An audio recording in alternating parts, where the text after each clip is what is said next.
নমস্কার, আমি স্বাগতা। আর আজকে আমার নিবেদন সমাপ্তি দের লেখা কে আপন কে পর। মা, তোমাকে একটা কথা বলবো। বল, কি বলবি? মা, আমি রাজারহাটে একটা ফ্ল্যাট ভাড়া নিয়েছি। এখান থেকে অফিসে যাতায়াত করতে অনেকটা সময় নষ্ট হয়। মন্দিরারও এই মত, আমি তো ওকে সময় দিতে পারি না। ঠিক আছে রে অভি, একদম ঠিক সিদ্ধান্ত নিয়েছিস। তুমি চিন্তা করো না, উইকেন্ডে তোমাকে আর বাবাকে এসে দেখে যাব। কোনো অসুবিধা হলেই আমাকে ফোন করবে, আমরা সঙ্গে সঙ্গে চলে আসব। এই, তোমার মা কি বললো গো? কি আর বলবে, শুনলো। মন্দিরা, এটা না করলেও চলতো। কিসে যে তোমার অসুবিধা বুঝতে পারি না। আমার খুব অপরাধ বোধ কাজ করছে। অভি, এটা মোটেই আমার একার সিদ্ধান্ত ছিল না, তুমিও তো। শুনলে, টিভিটা একটু বন্ধ করো, একটা কথা আছে। কি কথা আবার? তোমার আর কথার শেষ নেই। শোনো, অভি রাজারহাটে একটা ফ্ল্যাট ভাড়া নিয়েছে, ওখানে ওরা শিফট করবে। এত দূর থেকে ওর যাতায়াতের সমস্যা হচ্ছে। সে আবার কি কথা? এতদিন তো অসুবিধার কথা শুনিনি। যেতে যখন চাইছে যেতে দাও, না করো না। না করবো কেন? ওরা তো অনুমতি চায় না, ওরা ওদের সিদ্ধান্তটা জানায়। ওসব নিয়ে ভেবে আর কি হবে? খালি ভাবছি এত বড় বাড়িতে তুমি আর আমি থাকবো, ভীষণ ফাঁকা লাগবে। মাস তিনেক হয়ে গেল অভিরা রাজারহাট চলে গেছে। প্রতি মাসে দুবার করে দেখা করতে আসে। অভির মা প্রতিবারই বেশ কয়েকটা টিফিন বক্স ভর্তি করে ওদের জন্য খাবার দিয়ে দেয়। ওদের এ বাড়িতে রাখা ফার্নিচারগুলো রয়ে গেছে। মন্দিরা এসে নিজের ঘরে ঢোকে, আলমারি খোলে, ব্যাগে করে টুকিটাকি জিনিসপত্র বোধহয় নেয়। সবটাই আন্দাজ, কোনো কিছুই তো বলে না। শোনো, বাড়িটা খুব ফাঁকা লাগে, পেইং গেস্ট রাখলে কেমন হয়? হ্যাপা আছে, সামলাতে পারবে? পারবো, মেয়ে পেইং গেস্ট রাখবো, এতে আমার সুবিধা হবে। আমি কথা বলার মানুষ পাবো, এত ফাঁকা লাগবে না। একটি মেয়ে এলো, সদ্য চাকরি পেয়েছে, নর্থ বেঙ্গলের মেয়ে। কথাবার্তা বেশ ভালো, মিশুকে বেশ। অভিদের ঘরের পাশের ঘরটা মেয়েটির জন্য বরাদ্দ করা হলো। বেশ বড় খোলামেলা ঘর, সঙ্গে ব্যালকনি, অ্যাটাচ বাথ। ঘরটা দেখে মেয়েটা ভারী খুশি। অভির বাবা মাকে কাকু কাকিমা বলে ডাকে। বেশ কয়েকদিনের মধ্যে মেয়েটির অর্থাৎ মধুজার সাথে অভির বাবা মায়ের যেন আত্মার সম্পর্ক তৈরি হলো। অফিস থেকে ফিরে মধুজা 3 কাপ চা বা কফি বানিয়ে নেয়। অফিস থেকে ফেরার পথে টুকটাক খাবার দাবার কিনে নিয়ে আসে। 3 জনে মিলে গল্প করতে করতে খায়।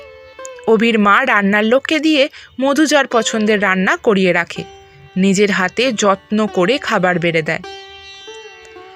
অভির বাবা মা যেন নতুন করে বাঁচার রসদ খুঁজে পেয়েছে।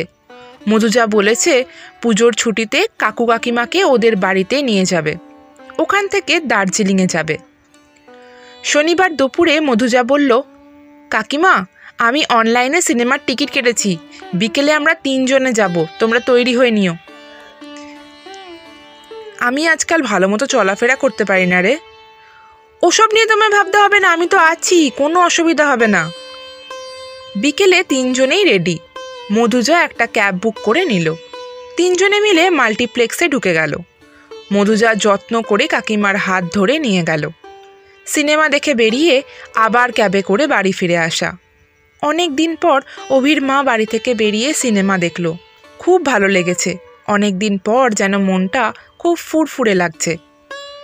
রবিবার সকালে অভি ফোন করে বলল, মা, আমি আর মন্দিরা আসছি, জমিয়ে মাংস রান্না করো, অনেক দিন তোমার হাতের মাংস খাই না। ঠিক আছে, চলে আয়। বাবাকে আবার বাজারে যেতে হবে নাকি? ওসব নিয়ে ভাবিস না, মধুজা আছে, কোনো চিন্তা নেই। তোমার মা কি বলল? বলল মধুজা আছে, চিন্তা নেই। অভি আর মন্দিরা এলো, সবই ঠিক আছে। মন্দিরা মধুজার সামনে ঠিক সহজ হতে পারে না। রান্নার লোকটা কোটা বাটা নিয়ে ব্যস্ত ছিল, তাই মধুজাই সবার জন্য চা করে নিয়ে এলো। চায়ে চুমুক দিয়ে অভি বলে উঠল, দারুণ চা হয়েছে। সেই সুরে সুর মিলিয়ে অভির বাবা বলল, মধুমা দারুণ চা জলখাবার বানায়। এবার অভির মা এসে আগের দিনের সিনেমা যাওয়ার গল্প করল। পুজোর ছুটিতে ওদের বাড়িতে যাওয়া হবে, ওখান থেকে দার্জিলিং, দারুণ আনন্দ হবে। মন্দিরা চা খেয়ে নিজের ঘরটায় উঠে গেল। ঘরটার দেওয়ালে, আসবাবপত্রে, বিছানায় হাত বুলাতে লাগলো। চোখে বারবার জল চলে আসছিল। বহু কষ্টে সেই জলকে মন্দিরা আটকে রাখল। খাওয়ার আগে দিয়ে মধুজা খাওয়ার টেবিলটা অ্যারেঞ্জ করে ফেলল। সুন্দর করে স্যালাড কেটে ফেলল। সবাই খেতে বসলে মধুজা কাকিমাকে সাহায্য করতে লাগলো। মধুজা একটা কাঁচের বাটি টেবিলে এনে রাখতে মন্দিরা বলল, এটাতে কি আছে? বৌদি, তুমি নাকি জলপাইয়ে চাটনি খেতে খুব ভালোবাসো, কাকিমা তোমার জন্য এটা বানিয়েছে। সন্ধ্যা হয়ে যাওয়ার পর অভি আর মন্দিরা ফিরে যাওয়ার জন্য তৈরি হলো। মা, আমাদের ওখানে 2-4 দিন থাকবে, চলো না। এখন হবে না রে অভি, এর মধ্যে আমাদের দুজনেরই ডাক্তারের চেক আপ আছে। কাকিমা, কালকেই আমি ডাক্তারের বুকিং নিয়ে নেব। রাজারহাটের ফ্ল্যাটে পৌঁছে মন্দিরা বসার জায়গায় বসে পড়ল। একদম চুপচাপ, পোশাকও পরিবর্তন করল না। অভি টিভিটা চালিয়ে বসল। মন্দিরা চুপ করে থাকাটা ওর চোখ এড়ায়নি। অভি এখনই কিছু বলতে চায়নি। মন্দিরার বছর 3 আগের ঘটনা চোখে ভেসে উঠল। মন্দিরা, আমাকে আজ একটু দক্ষিণাপনে নিয়ে যাবি? তোর বাপিও যাবে। বেশ তো, চলো। একটা বড় শাড়ির দোকানে ঢুকে অভির মা বলল, একটা ভালো শাড়ি দেখান দেখি। তোর এই শাড়িটা কেমন লাগছে? কার জন্য মামুনি? তোর জন্য। এই তো কিছুদিন আগে বিয়ের সময় কত শাড়ি দিলে, আবার? পয়লা বৈশাখ তো এসে গেল, আমার একমাত্র ছেলের বউ কি সেদিন পুরনো শাড়ি পরবে? সত্যি মামুনি, তুমি পারো। ভীষণ সুন্দর একটা শাড়ি অভির মা কিনে দিল। এরকম অনেক ভালো ভালো স্মৃতি মন্দিরার মনে পড়ছিল। বাজার যাওয়ার আগে অভির বাবা মন্দিরাকে জিজ্ঞেস করত কোন মাছ খেতে ইচ্ছা করছে। ওদের দিক থেকে সত্যিই তো কোনো গাফিলতি ছিল না। রাতে খেতে বসে মন্দিরা অভিকে বলল, আজকাল তোমার মা বাবার মুখে মধুজা ছাড়া কোনো কথা নেই, যেন নিজের মেয়ে। আমি আর ও বাড়িতে যাচ্ছি না, বড় বিরক্ত লাগে। বেশ তো, ভালো না লাগলে যাবে না। আমি তো তোমাকে কোনো ব্যাপারে কোনো জোর করিনি। মনে হয় মধুজা আপন, আমি পর। তুমি তো নিজের জায়গাটা ছেড়ে দিয়ে এলে, নিজের জায়গাটা ধরে রাখতে পারোনি। ওদের এখন বয়স হয়েছে, অবলম্বন প্রয়োজন। ওদের বয়স্ক কাঁপা কাঁপা হাত দুটো আমরা অনায়াসে ছেড়ে দিয়ে এসেছি। মধুজা বাবা মায়ের সেই দুটো হাত শক্তভাবে ধরেছে। ওর কাছে আমি চিরকৃতজ্ঞ। এখন তুমি সবটা দোষ আমাকে দেবে? দোষ কি গুণ নিজেই বোঝো। পরের রোববার সকালে অভি আবার মাকে ফোন করে বলল, মা, আমরা আসছি, আমি মাছ কিনে নিয়ে যাচ্ছি, বাবাকে বা মধুজাকে বাজারে পাঠিও না। বেশ তো, আয়। সকাল 10টার মধ্যে অভি আর মন্দিরা চলে এলো। আজকে রান্নার মেয়েটা সবাইকে চা দিয়ে গেল দেখে অভি মধুজা কোথায় জানতে চাইল। মধুজার আজ অফিসে বিদেশ থেকে ক্লায়েন্ট আসবে, তাই ওকে যেতে হয়েছে। মা, মন্দিরা তোমাকে কিছু বলতে চায়। হ্যাঁ, বল। তোমরা আজকাল আমাকে ভুলে গেছো। সে কি কথা, ভুলবো কেন? সব সময় তোমরা খালি মধুজার কথা বলো। ও যে এই বুড়ো বুড়িকে বাঁচিয়ে রেখেছে, হাসিতে খুশিতে ভরিয়ে রেখেছে। এখন আর রাত হলে ভয় লাগে না।